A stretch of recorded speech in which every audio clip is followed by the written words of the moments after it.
Widow's Run by TG Wolff. Diamond. One name for a woman with one purpose in life. It should have been ordinary, her husband attending a scientific conference, except he didn't come home. A random accident, or was it? A video surfaces calling facts into questions, but the police only have words of sympathy for the new widow. Resurrecting her CIA cover, Diamond goes where the police won't. From Washington, D.C. to Rome, Italy to Tulsa, Oklahoma, her widow's run follows the stink greed leaves in its wake. Murder is a filthy business. Good thing Diamond likes to play dirty. Widow's Run, the first book in the trilogy by TG Wolff, is available everywhere you get your books.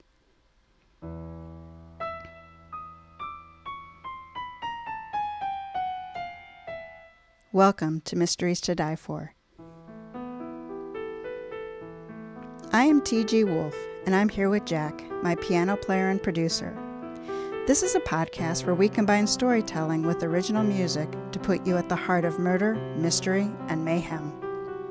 Some episodes will be original stories. Others will be classics that help shape the mystery genre we know today.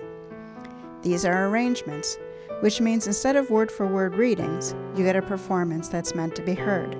Jack and I perform these live, front to back, no breaks, no fakes, no retakes. This is Season 4, A Word Before Dying. This season contains original stories written just for you and built around that classic mystery theme of the last word before dying.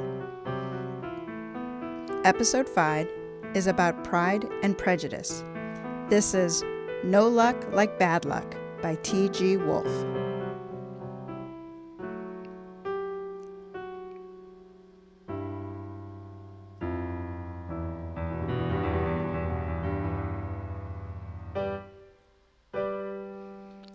Every woman has her price.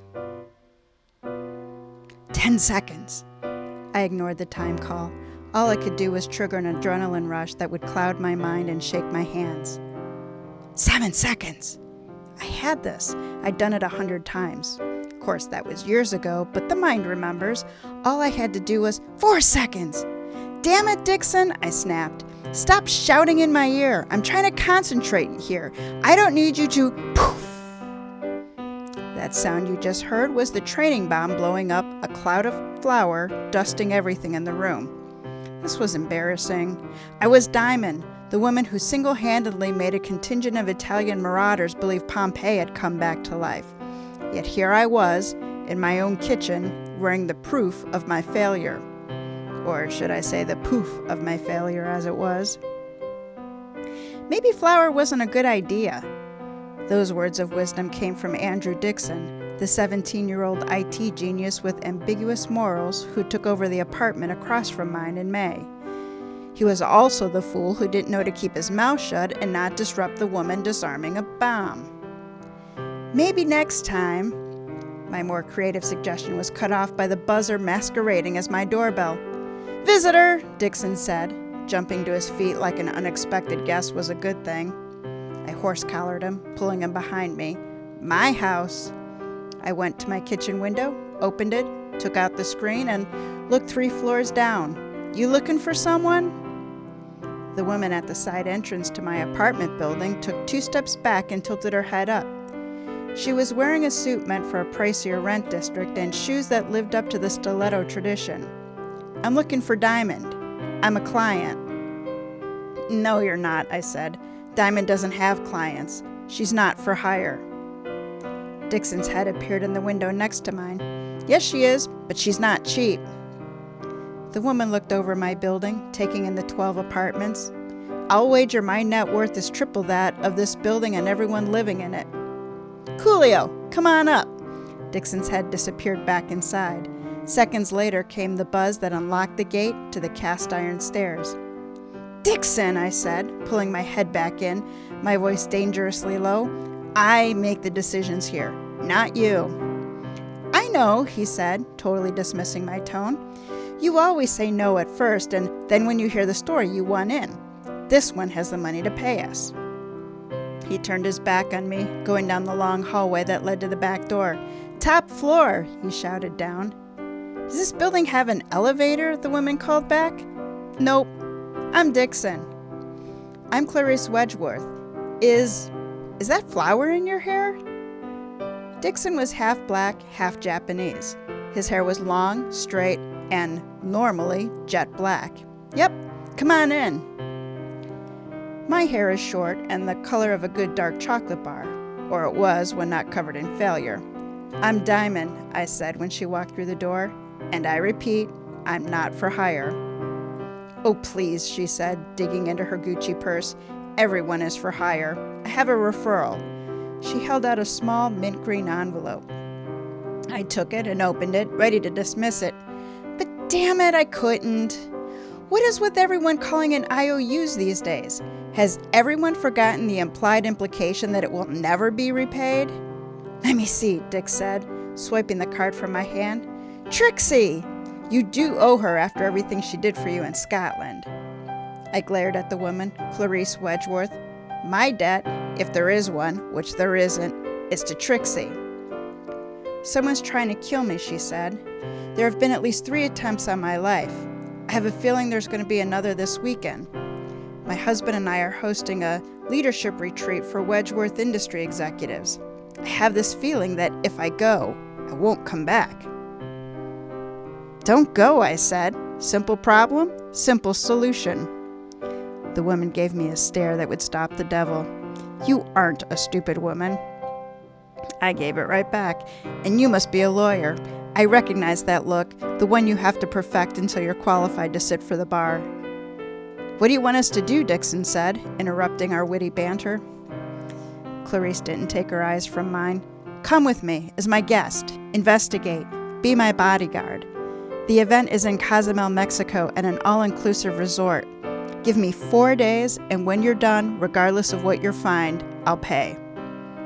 Dixon was behind her, nodding like a bobblehead doll, and then he pointed at himself and did the worst possible impression of a mime packing for a trip. Of course, Clarice said, the offer extends to your, associate? 5 minutes later, Clarice was seated in my living room, telling us her sob story.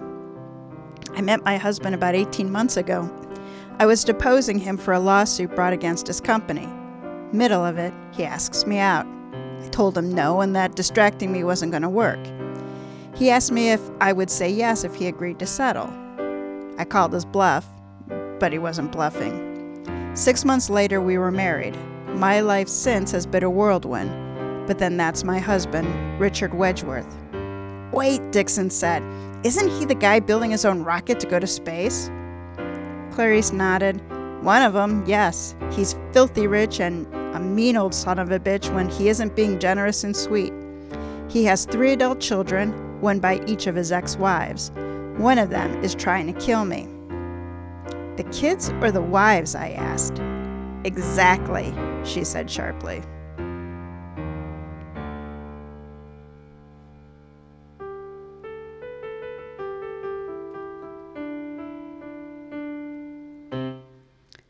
Five women and one little Richard.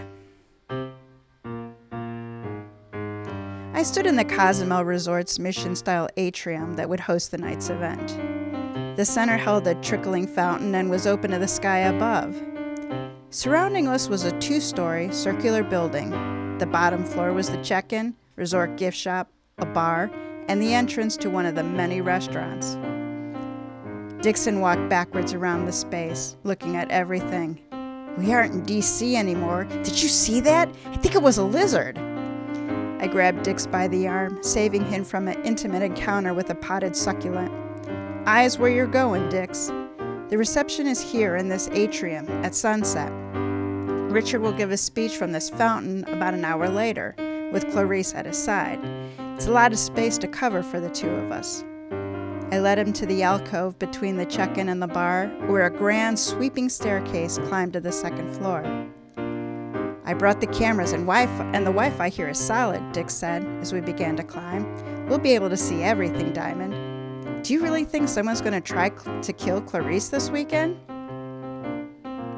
I'm not even sure if the attempts on her life are real, I said. But you let us you let her hire us, so we have to be ready for it." "Well, if they do," he said, "I hope they wait until Sunday." He topped the stairs and stepped into the large reception area. This is awesome. The upper level was a large room with double doors every 10 feet that spilled out to a wraparound veranda. It was a grand space with a king's view of the fountain and surrounding area below. "Cozumel is beautiful," I said, "but remember, we're working. I've plucked Clarice on the do's and don'ts. She's going to introduce me as an old college friend, and you're my nephew. You know what to do." He nodded. "Look bored? Find a private corner, monitor the security feeds, signal you if anything looks wonky." After Dix and I worked with the resort's decorator during the heat of the day, bugging the plants and decor with digital eyes, we needed a shower and gallons of water. The third floor of Building 20 had the Royal Suite, occupied Clarice and her husband Richard, and a standard room Dix and I shared. I pulled rank and showered first, dressing in a breezy summer dress with a linen jacket that hid my shoulder holster. A smaller pistol sat high on my thigh. I left Dixon to what was left of the hot water and joined my clients via an adjoining door. The main room of their suite was a spacious living and dining areas with tile floors, tall ceilings, and strong fans. Richard stood across the way, his chin lifted while his wife fixed the collar of his polo shirt. "I just can't believe someone I know and trust would do something like this," he said. Clarice wore a white dress, sleeveless but with a high collar. She turned her head, acknowledging my entrance, then looked back to her husband. "I hear you, love, but that shellfish didn't swim its way into my fettuccine on its own. Also, the car that ran up on the sidewalk only missed me by inches, and that mugger watched a dozen people pass by before he leapt out at me. The day before each of those events, I had a tough conversation with one of your kids. I might be paranoid, but it doesn't mean I'm wrong." "How about bad luck?" he said, taking his wife's hand in his, kissing her knuckles. "It happens to everyone from time to time." A heavy hand knocked on the front door. I stepped in front of Clarice and Richard, raising my gun to the open door in front of me. "Dad, I bought a bottle of champagne," a woman said in a sing-song voice. "My oldest," Richard said, pressing my arms down. I turned to Clarice, holstering my weapon. "Remember, you don't eat or drink anything unless it comes from me." She nodded as Richard opened the door and a pink hurricane made landfall. "Surprise! I had 10 cases shipped in for tonight." The woman in pink pumps and a coordinated dress suit kissed her father's cheek. Then Clarice en route to the bar. "Let's have a... Who's this?" "Ricky, I told you I invited a friend of mine," Clarice said. "This is Anna Rundle. We went to law school together." I gritted through the stupid alias Dixon had picked for me. Lose a stupid bet and the next thing you know, you're answering to the name of a Maryland county. Ricky Edgeworth was in her mid-40s and happily divorced. Intel said she dropped her husband's name the day she caught him in bed with a woman half their age. She was an executive vice president in her father's company and had the air of someone not to be challenged. Her hair, like her taste in clothes, was stuck in the 1980s. Big blonde hair teased away from a face accented with blue eyeshadow and glossy lipstick. Ricky openly assessed me the way women do to each other. "Anna Rundle, huh? You don't look like a lawyer." "I get that a lot," I said, offering my hand. "You work with your father?" "I'm the oldest son he never had," she said, sliding 4 flutes from the overhead storage rack. "Started in the mailroom when I was 14. I'm at the office more than I'm home. My husband used to complain about my hours, but we worked it out." She grinned, which made her much more likable. "Now he has the trophy life he always wanted, and I have his trust fund." She handed me a glass, which I passed to Clarice but shook my head, silently telling her not to drink. Then Richard and I took the remaining 2. "Here's 2 win-wins," Ricky said, and drank from her glass. A soft knock sounded at the main doors. "It's probably Emily," Ricky said, tipping her chin toward the door. "My sister won't show up at her own funeral if somebody doesn't send an invitation." "Not tonight, Ricky," her father said as I went to the door. "This is supposed to be a party." A slim brunette holding a bottle of wine smiled and then frowned. "Who are you?" "Anne," I said. "I'm a friend of Clarice's." "Right, law school," she said, walking past me. Then she stopped short. "Ricky, I told you I was bringing wine." Ricky refilled her glass, ignoring the attitude being thrown in her direction. "And I told you this was a champagne kind of night." "Girls," their father said, stepping between his daughters, "we are about to host a party. Put the claws away." Emily hurried across the room, bottle in hand. "I brought a bottle of your favorite," she said, kissing her father's cheek and then Clarice's. Emily Wedgeworth looked like a librarian dressing up as a corporate executive. Her style of clothing could best be described as dowdy. The offspring of Wedgeworth's second marriage, Emily is in her late 30s. After an abbreviated culinary career that included 2 years abroad, she went back to school, earned an MBA, and was now Chief Financial Officer at Wedgeworth Industries. "I don't want you to worry, Dad," she said. "I worked all afternoon with the resort's head chef to polish the dishes. You are going to love them." "Oh, God, Emily," Ricky said, refilling her glass. "When are you going to stop with the 'I know everything about food' line?" Emily sneered. "When are you going to realize Pretty in Pink is a movie and not a fashion trend?" "That is not what—" Another knock sounded at the door, and Clarice hurried to answer it. I intercepted her, forcing her behind me. This time, a man in his early 30s stood on the other side. He looked like he'd stumbled to the door after rolling on the beach, a piece of palm frond stuck in his hair. He frowned, checked the room number, then frowned some more. "You're not my sister. And you're no rocket scientist." "No, I'm Anne, a friend of Clarice's. You must be Richard." I stood back, opening the door wide. "Little Richard," he corrected, stepping into the room to his siblings' disapproval. Little Richard was the youngest, his mother being the most recent ex-Mrs. Wedgeworth. He inherited his father's profile and general shape, but with a belt line a good 12 inches smaller than his father's. Little Richard held the title of vice president of nothing in particular. Emily rolled her eyes. "Couldn't you try? Just a little?" "We're at a resort," he said. "This is a beach party.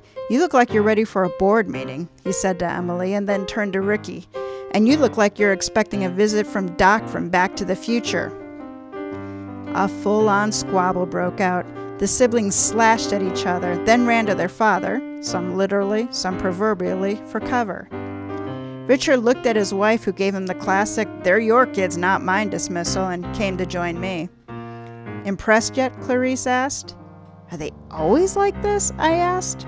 Clarice nodded. "Individually, they're nice enough. Together, they put the D in dysfunctional."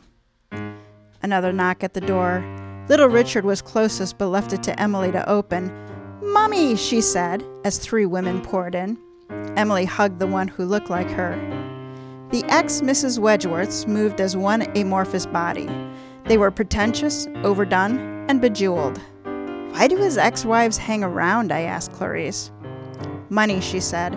"Whenever you have a question like that, the answer is always money."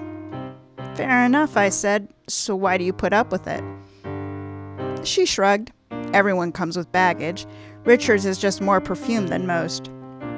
They're no threat to my marriage, which eats the hell out of them, especially Ricky's mom.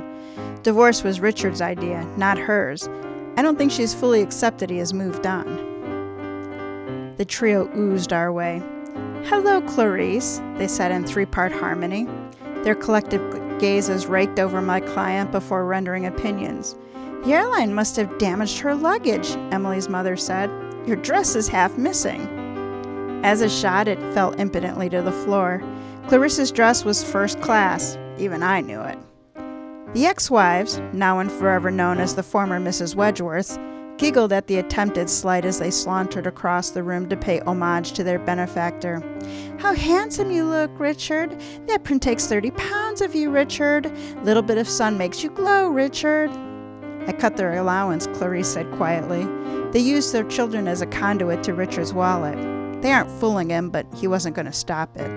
They are his children's mothers, and, at one point, questionable though his judgment may have been, he loved them. Fortunately for him, I don't have that handicap. Did you make a Silence of the Lamb joke in there? They all in unison said, "Hello, Clarice." Did you even mean to do that? No, I didn't mean to do that, but that's pretty awesome. Just wondering.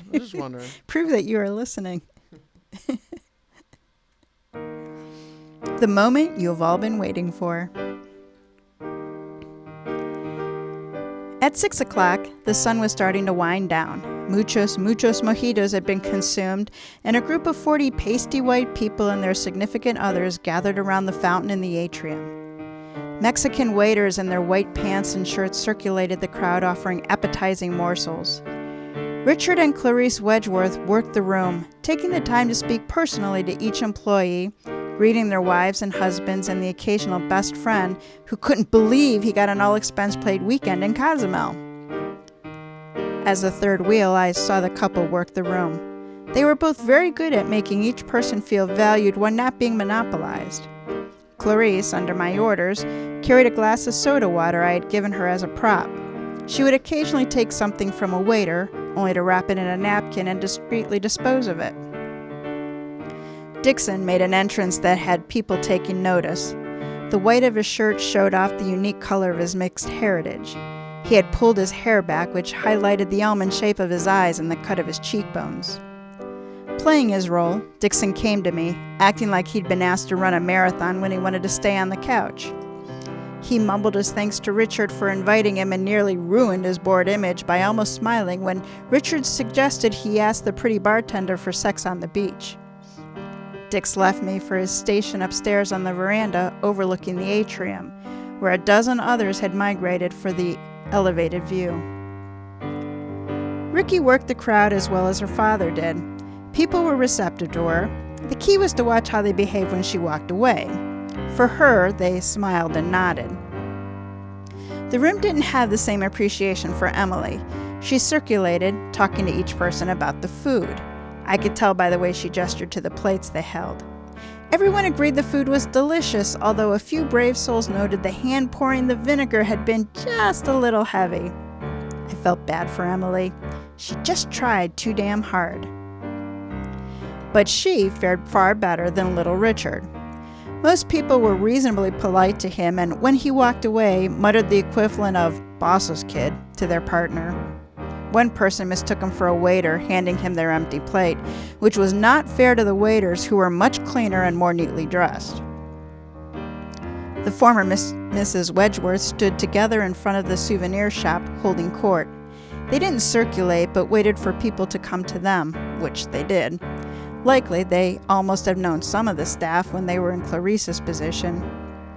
"Dad," Ricky said, leading the formation of her half-siblings in tow, "it's time for your speech and the champagne." Richard laughed. "I'm going to buy you stock in that company."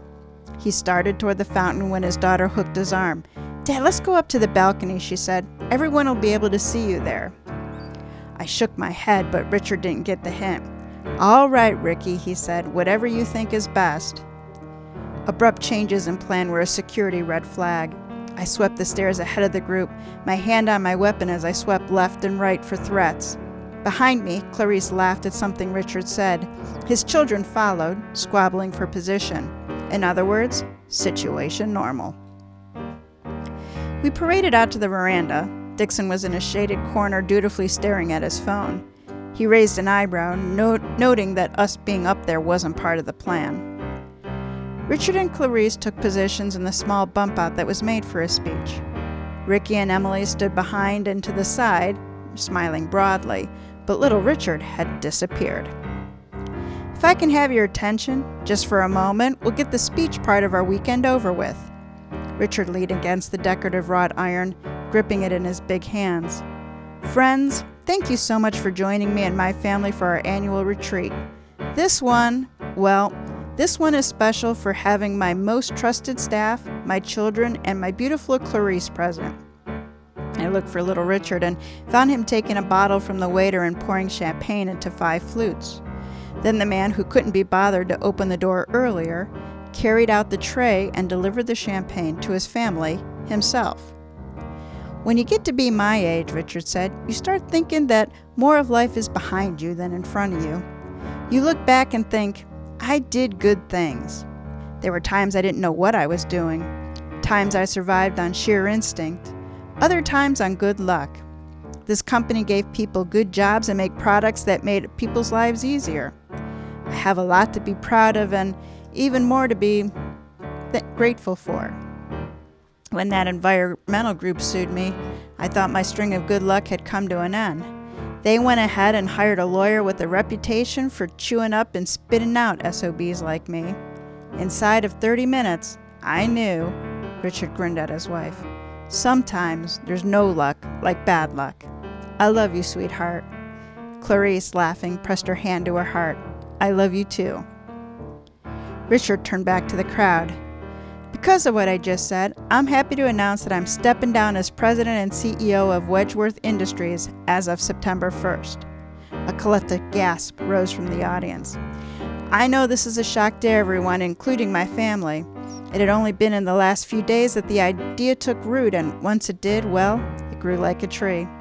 I hope everyone here views this as an opportunity to take Wedgeworth Industries into the next generation.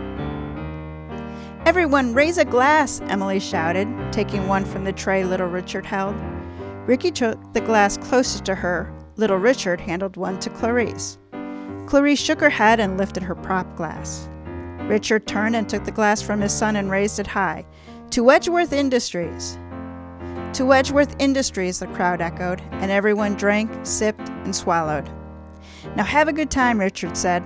That's an order. Then he turned and wrapped his arm around his wife. What do you think of that? You could have told me you were serious about it. Clarice laughed as she wrapped her arms around him. How about I take you to Italy in September? My retirement gift to you. Sounds perfect. Richard cleared his throat, then kissed his wife. Arms around each other, the couple talked to a few people on the veranda who had joined them. Richard opened another button on his shirt, spreading it wide. It's warm out tonight, he said. Let's go downstairs, Clarice said, pulling Richard inside the building. It looks like you got a little too much sun today. Richard went with Clarice, but waved off her concern. But nothing another mojito won't cure. But 2 steps down the sweeping staircase, he stopped. Richard? Honey?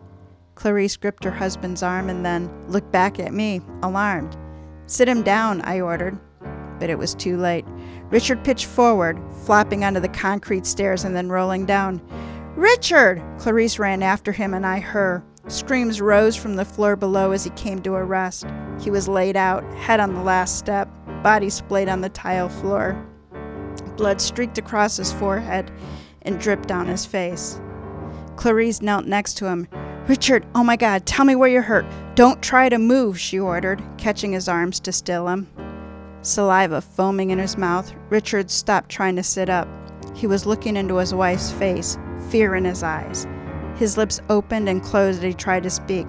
Just be still, Clarice told him. Help is coming. Is there a doctor here? She yelled to the room. Call an ambulance. Richard patted her arm, shook his head, and almost laughed. Bad luck, he said. Convulsions took him, racking his body, bouncing his head off the step. Clarice cradled him, protecting him, but whatever had him was stronger, and seconds later, Richard Wedgeworth died.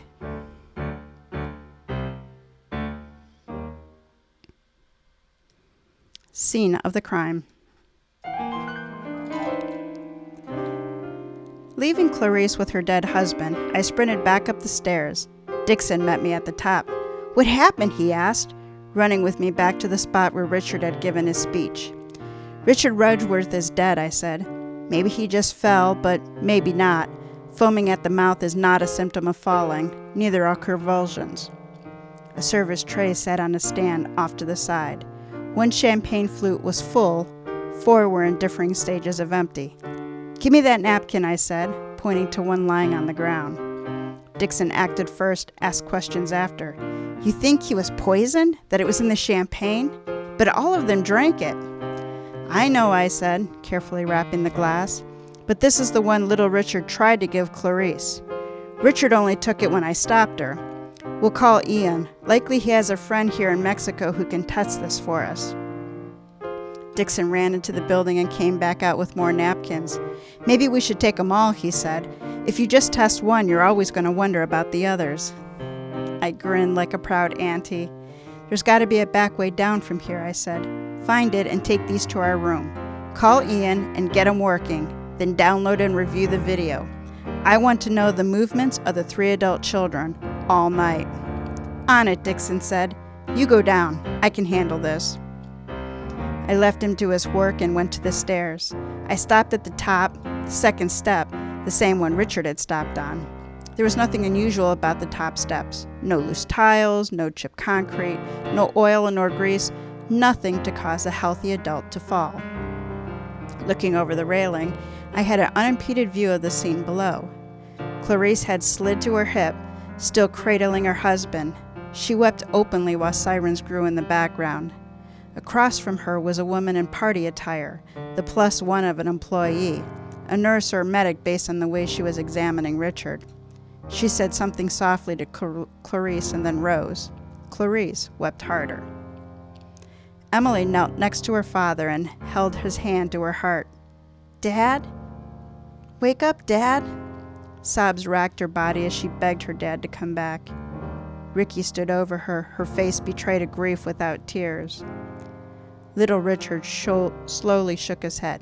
He's not dead. I can see his chest rising. He's just unconscious. Uniforms poured in. Hotel, medical, police. The hands determined to help a man beyond help. Clarice stood, overwhelmed to the point of disorientation. For all the people pressing their concern for Richard, Clarice was alone.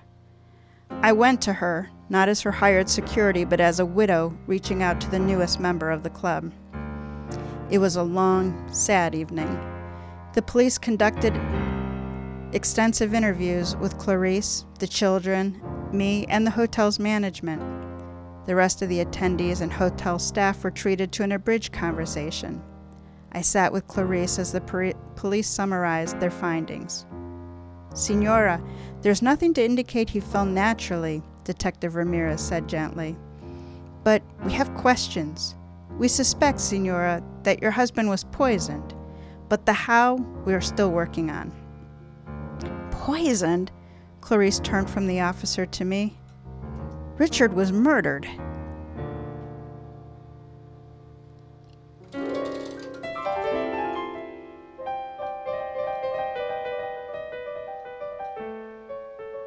My turn at the facts. I returned to our room in the early hours of the next morning. I had stayed with Clarice until exhaustion had done its job and she fell asleep. Closing the door to the bedroom softly, I walked through our suite's connecting door to find Dixon, busy at work. Catch me up, I told him.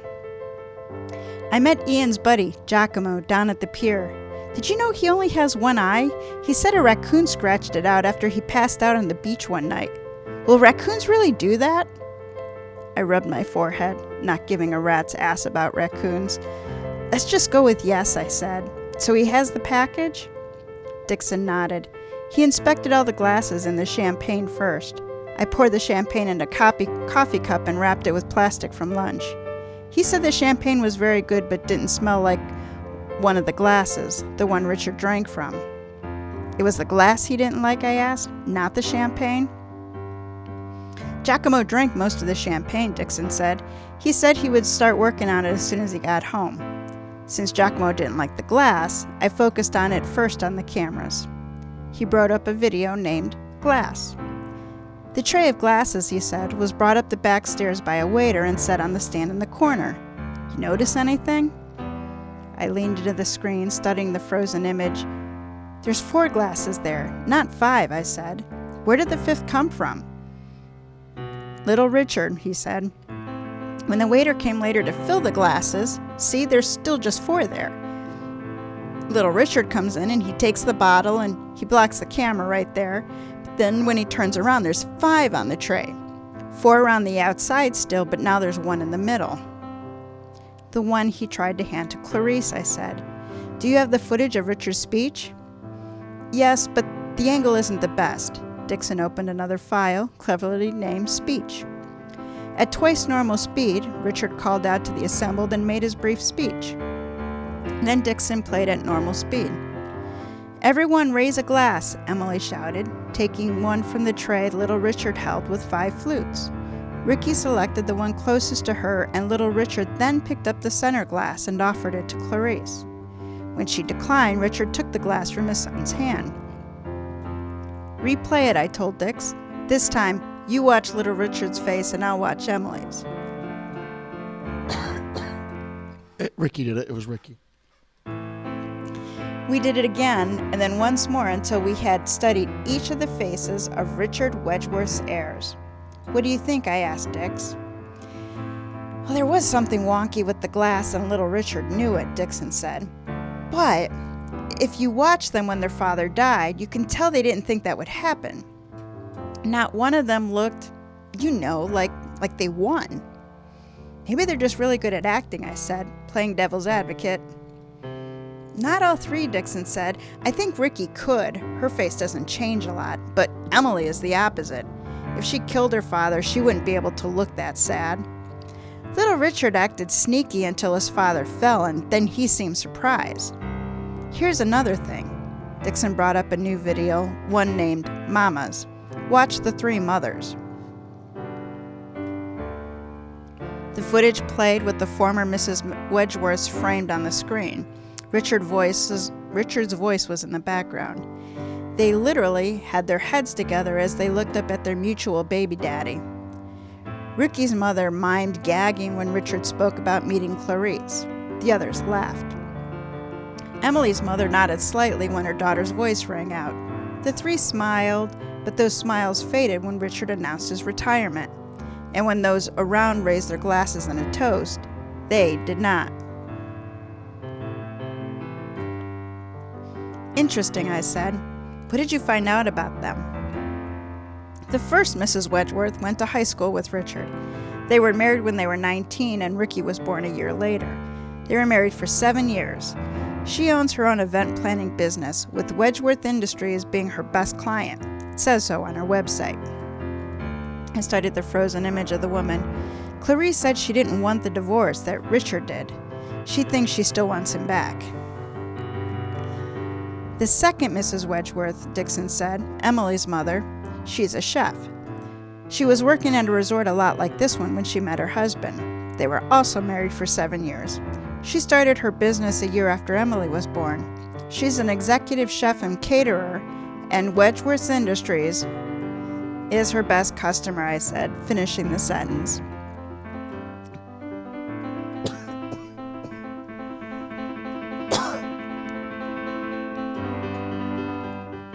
Sorry, everybody, allergy season. Wedgeworth Industries is her best customer. I'm picking up on the theme, I said. What about the third Mrs. Wedgeworth? She's a chemist, Dixon said, that worked for Wedgeworth. She was had 10 patents to her name for things I don't understand. She stopped working when little Richard was born, and then went to work for a pharmaceutical company when her and Richard split. I don't get it, I said.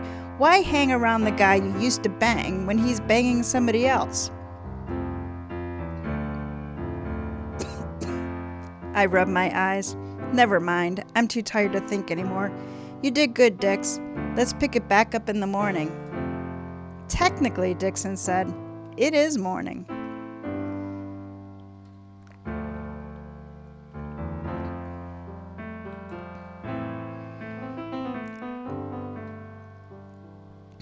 All about the bubbly. 6 hours later, a taxi took me to the home of a young man who had worked on the roof level the night before. The simple 2-story home with the bright orange walls seemed to bask in the sun. My knock was answered by a short woman with a full face and black hair twisted into a bun atop her head. I asked for Eduardo, who came when he heard his name. I introduced myself as security for the wife of the man who died the night before. He was not drunk, lady, Eduardo said. We have many guests who drink too much. The man, he was not one. I know Eduardo, I said, working to put him at ease. I was with him all night. I want to know about the champagne glasses. There was a tray set up for you to use. Eduardo nodded. See, the toast, as you say. He was planned to be at the fountain. My boss man brought up just 2 trays of glasses for the roof. At the time, I was to go to the bar and collect bottles and then fill the glasses. I did get the bottles, but when I go to pour, a man come and taked it away from me. Eduardo, I said, can you tell me exactly what happened from the time you collected the champagne? I joined the other waiters at the bar, he said. Miguel was unpacking a case of bottles and lining them up. I'd taken 3 upstairs, set 2 bottles on my station, and I opened one. I remember the pop when it opened and the, como se dice, smoke? The smoke coming from the bottle. Then the big boss and his lady walked past me.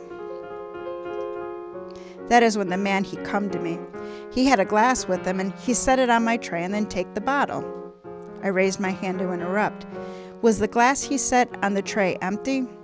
No, he said. It was not empty, but almost.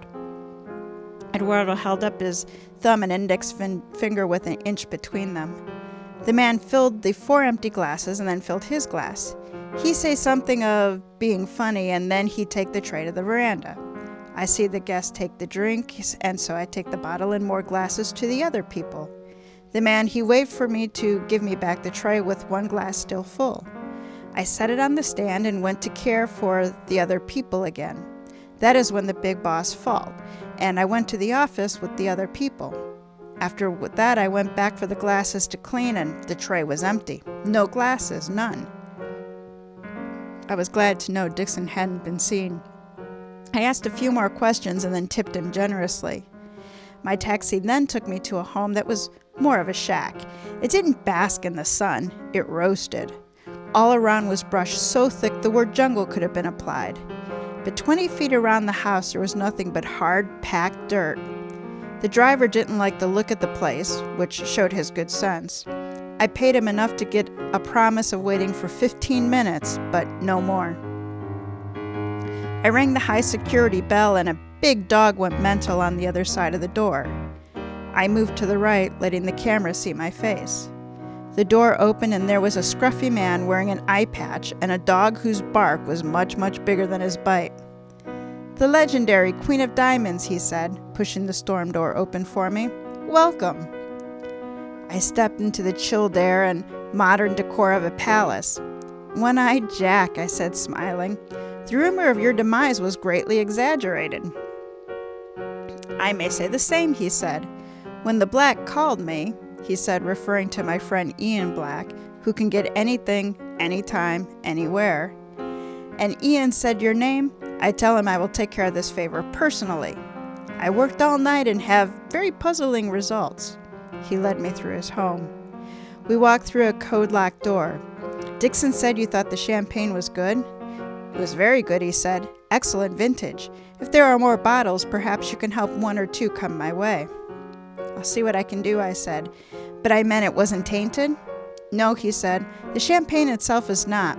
But in 1 glass I found an odd residue. It is odd in that, by itself, it's used as a medicine. But this natural substance is famous because in the presence of certain natural acids, a very violent reaction occurs. It was called Mad Dog because the victims foamed at the mouth. The man who died did foam at the mouth, I said, and then described what I'd witnessed. One-eyed Jack frowned. This description fits, but I have no explanation on how it happened. There was no such acid in the glass or in the champagne. If both compounds would have been present in the glass, it would have foamed, I said, thinking out loud. The glass wasn't foaming, it looked completely normal. What if the victim had ingested the acid separately? Something he drank or something he ate? Would that have produced the same effect? Jack, Diamond's chemist friend, not my piano player, cocked his head. Possibly, he said. It is impossible without testing to say if it would have killed or something less. It would matter how much was taken. It wasn't necessarily deadly, I asked. A small dose may have what? Caused someone to feel sick? Maybe vomit? Maybe, he said, shrugging again. Many medicines can kill in high doses, and many poisons are not deadly at low doses. My cell rang out with Dixon's ringtone. "What's going on?" I said as way of a greeting. "All Mr. Wedgeworth's kids are here with their mothers. They figured out that with Richard dead, the current Mrs. Wedgeworth has controlling interest of the company. It's getting ugly." "Keep them there," I told them. "It's time to have a chat." Do I get to guess? Yep, this is the point where we break. Yeah. Do you want me to outline everybody, or you just want to dive right in? Your mysteries are always the ones that I got no idea. You know, everyone else's, I'm like, all right, you got like 3 suspects here. What, you have 6? You have 6. Richard's the obvious guy, so it's not him. I think it might be Richard's mom. Okay, let me outline them for you, okay? So 3 children. The eldest is Ricky, the one with the wardrobe stuck in the 80s. She's the one who got Daddy up to the balcony. The second child is Emily. She's the middle one, and she's the crier who needs to be invited to a fire drill. Yeah. She fussed over the food preparations. Okay. Little Richard, he's the youngest, and he's the deadbeat baby boy, and he played the game with the champagne glasses. Okay. Okay. Now there's the 3 ex-wives. Uh-huh. So Ricky's mother was the high school sweetheart, and she runs an event planning company. Right, and she's not over him yet. And she's not over him, even though he's been married like 3 times since her. Uh-huh. Emily's mother was a chef, or is a chef, with an executive catering company. I see. And little Richard's mother is a chemist and works for a pharmaceutical company. Alrighty. Interesting. Well, 1 of them, 2 of them, 3 of them, 5 of them, 6 of them. I mean, okay, so here's the thing. I have a feeling it was all of them. Just look at it. All 3 of them have a motive, all right? Not a motive, but a way to have done it. You know, the chemist makes sense how it could have gotten the chemicals, how she would have known that it would have killed him. Right. The chef, that's how they got it into the food. You know, they have to have an acid or something that got into him, right? Maybe she cooked it in there. Mm-hmm.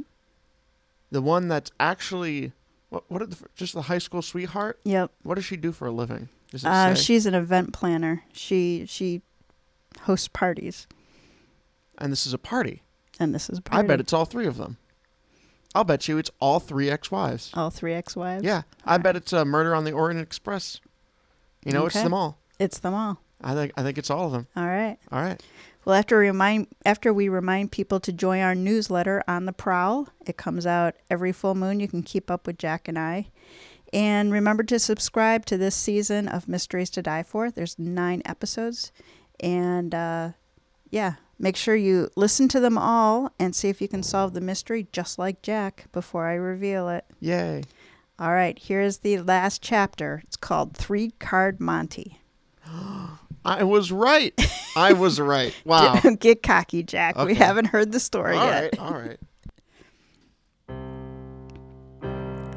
I returned to the resort, climbing the stairs to the 3rd floor. The sounds of birds and the nearby water proved the resort had put money into the walls. They completely contained the chaos of a family in crisis. Opening the door to the room Dixon and I shared, I was assaulted by voices competing to be the loudest. In the tumult was Dixon's voice ordering someone to step back. I hurried through the connecting door to find Dixon sandwiched between our client and the first Mrs. Wedgeworth. I stalked across the marble floor, shoving bodies out of my way until I could wrap my hand around the bitch's hair. Jerking her away from Dixon, I sent her flying. The heels made for runways slid over the slick floors and careened into the high-back chairs. She bounced off and tumbled down onto the coffee table. The room went silent. These were not people accustomed to physical violence. I looked at Dixon and the star-shaped red mark on his cheek. "Who hit you?" My voice was practically a growl. "They didn't touch Clarice," he said with pride, not answering my question. I turned on the assembled. "Which of you hit him?" Ricky glared at me as she helped her mother off the coffee table. Emily had withdrawn to the far wall, her mouth open but unspeaking. And little Richard's gaze dashed around the room, his expression one of entertainment. Little Richard's mother stood behind her son's shoulder, using his body to separate her from the fray. Ricky's mother stood with her hands balled into fists, but she didn't move. And Ricky's mother, well, she had a lot to say. "Who the hell are you to come into a family conversation? Get out! You aren't welcome here." She is, Clarice said with the authority of an alpha female. She and Dixon work for me. A strong knock came at the door. I opened it, admitting Detective Ramirez and 2 of his friends. Thank you for coming, I said. I believe you know everyone. What's going on here? Ricky asked. Why have you invited the police into this? Because one of you killed your father. We're going to have it out right here, right now. Clarice, Dixon, you sit at the bar. The rest of you, take a seat at the dining room table. Little Richard snorted. We don't have to do what you say. Ramirez stepped toward him. Sit, senor, he said quietly. His words and his presence didn't broadcast a threat, but little Richard read the subtext. Huh, who knew he was that astute? Diamond lady, Ramirez said as his men took up positions on either side of the table. I stood at the head.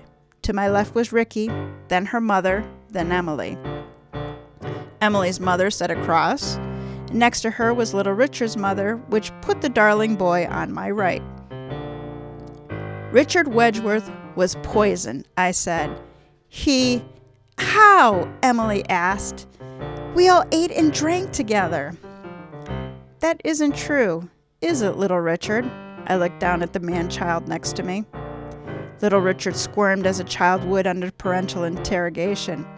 It wasn't anything that would kill anyone. It should have just made him puke. Why would you do that? Emily asked. Why would you want to embarrass Dad like that? He wasn't supposed to drink it. Little Richard glanced over his shoulder at Clarice. Clarice was. It was supposed to be great. She was going to throw up after Dad's big speech and everyone would forever remember puking Clarice. When are you going to grow up, little Richard? Ricky threw her hands up. Where did you even get something like that? I gave it to him, little Richard's mother said before I had the chance to call her out. There was nothing harmful in it. The syrup is used medicinally to counteract overdoses by forcing patients to vomit. She put her arm around her son. Whatever Richard died of had nothing to do with spiking his champagne. Not true, I said. Well, it is true that alone the syrup is medicinal. Richard did not consume it alone. He drank it after he ate copious amounts of vinegar-laden bruschetta. Emily surged to her feet. My food did not kill my father. I waved back the policeman who stepped close to Emily. Why had you selected to add that particular dish to the menu? She slunk back into her chair, eyes on the table. I wanted to do something special for Dad. He was announcing his retirement, and I wanted... You knew too? Ricky roared at her sister. Oh, I get it. You wanted to put in a plug to be named CEO. You've always been such a kiss-ass. You knew? Little Richard asked of both. Both of you knew? Why didn't I know? His sisters chuckled, as did their mothers. Little Richard's mother did not laugh. Where did you get the recipe from? I asked, focusing the conversation. Did you create it, Emily? Yes, Emily said, with my mother's help. I wanted to do something with artichokes, a favorite of Dad's, and we came up with the bruschetta. My original version was a little bit bland, so Mom helped me punch it up. With balsamic vinegar, I said. Oh, God, little Richard's mother blanched. Your harmless syrup, mixed with your harmless vinegar, I said to Emily's mother, created a deadly combination. One intended to kill Clarice. One that did kill Richard. The officers moved behind the 2 women. Wait, Emily's mother said. I didn't know anything about the syrup. Did you, Emily? Emily shook her head vigorously. I knew Dad was going to make a speech, and it was supposed to be at the fountain in the center of the atrium. I changed the location, Ricky said. The upstairs balcony would make Dad look more regal. She looked down at her mother, sadness in her eyes. Those were your exact words. Little Richard's mother dropped her head into her hands. She suggested the gag. I came up with a list of compounds that can do it and recommended the syrup. Emily's mother reached across the table and covered her daughter's hands. She suggested that we make something special for your father, and she reminded me of his fondness for balsamic vinegar. Ricky had to clear her throat twice before she could speak. Mom? Did you kill Dad? I would never harm your father. Ricky's mom turned to me, her chin high. That woman is a threat to my daughter and to me, to all the children here and their mother. Hello.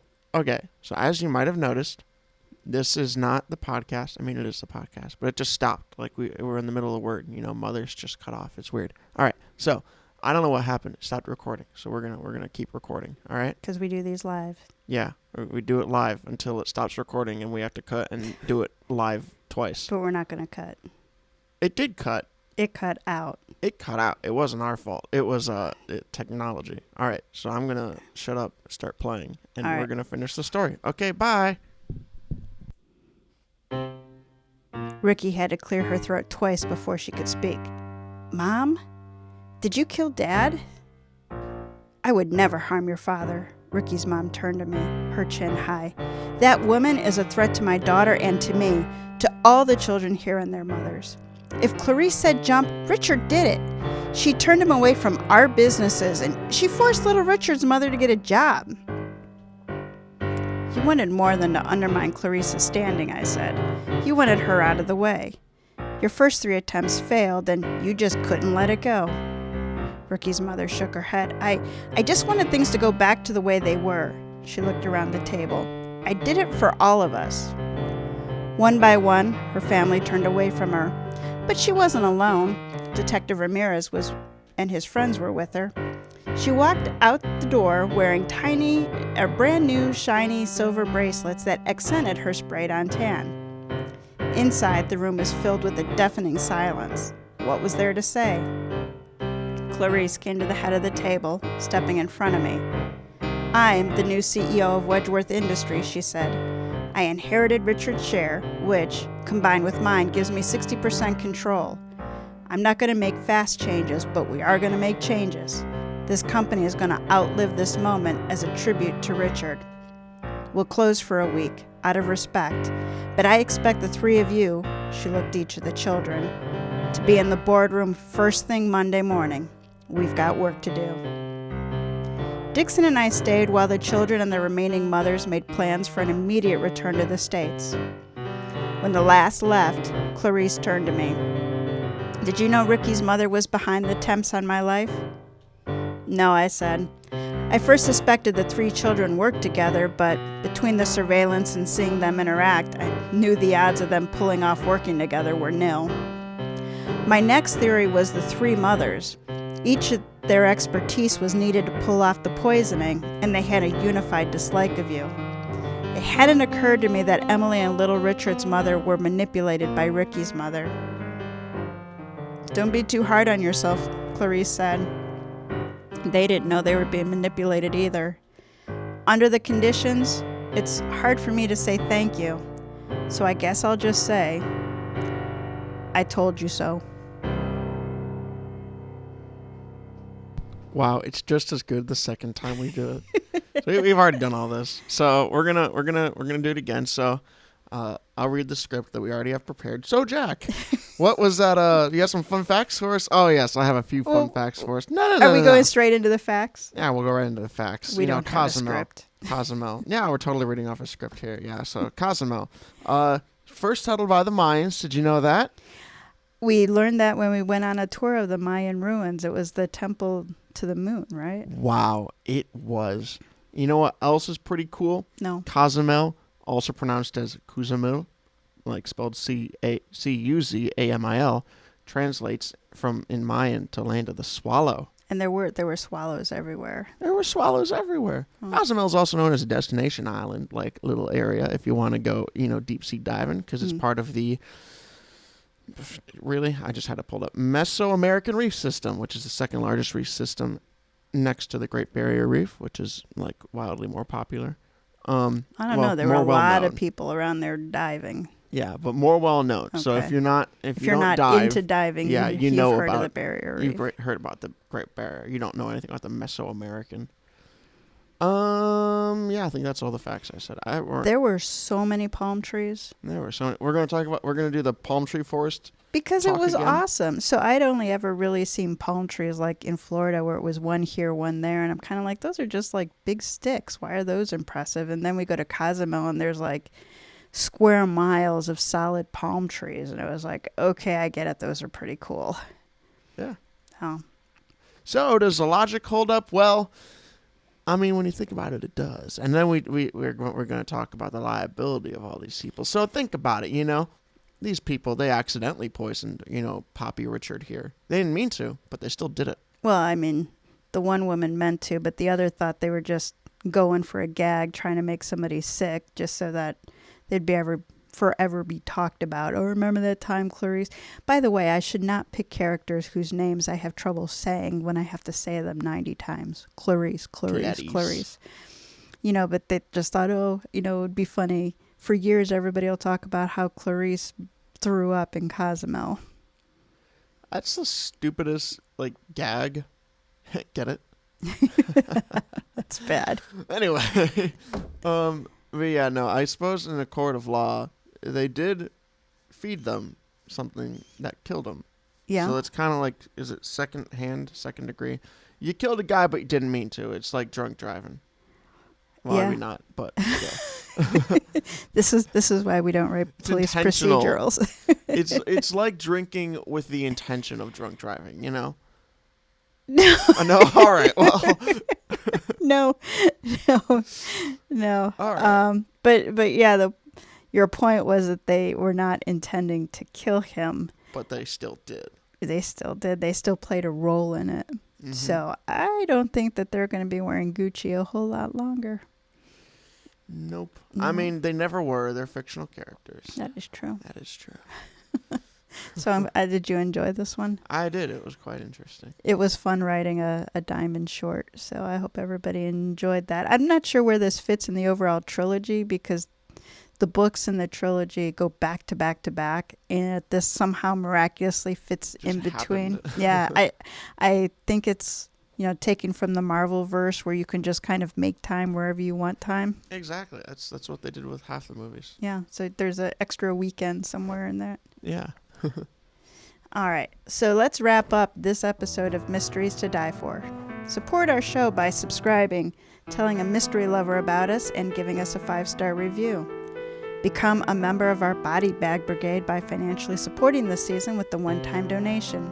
Pay what you can. Interested in advertising on Mysteries to Die For? Check out our website. Information is in the show notes and on our website. Mysteries to Die For is written by TG Wolff with contribution from Jack Wolff. No Luck Like Bad Luck was written by TG Wolff and edited by Kyra Jacobs. Music and production are by Jack Wolff, and episode art is by TG Wolff. By the way, the picture on the episode art is one that I took when we were in Cozumel. So check that out. It was inspiration for the setting. All right, Jack, I am going to shut up and let you take us out.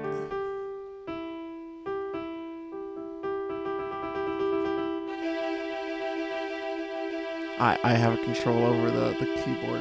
You ready?